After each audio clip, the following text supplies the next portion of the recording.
Hello everyone and welcome back to our channel. In today's tutorial, I'm going to show you how to fix the access denied error on Gumroad in 2026. Are you seeing an access denied error on Gumroad? It can be confusing. This can happen when accessing products, dashboards, or even checkout pages. But don't worry, this error is usually an easy fix. So let's go step by step and follow these few simple steps together. Let's start with the first one, which is to log out and log back in. The first solution is to log out of your Gumroad accounts, clear the browser's cache, and log back in again. Session errors often cause access issue, so you're gonna go to Gumroad's page and make sure you log in with your account.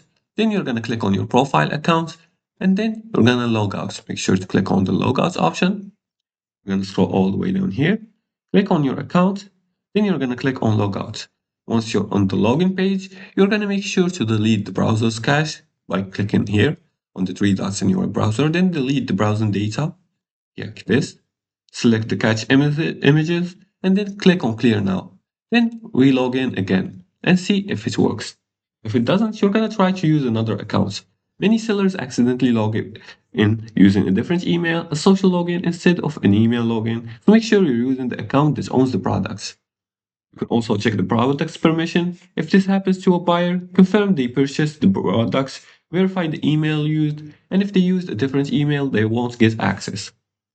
Also, make sure to disable VPNs or proxies. Now, sometimes VPNs trigger security blocks. So try turning off VPN, switching networks, or using mobile data. And you can also always try another browser.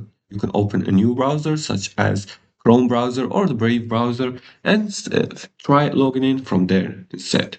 Now, the access denied usually comes from a login mismatch, session errors, or browser issues. Log out, verify your account, test on a clean browser, and it should be fixed in few minutes. And if you like this video and found this helpful, please like and subscribe and leave comments below the video if you have further more questions about this topic. Thanks for watching and see you again in the next tutorial.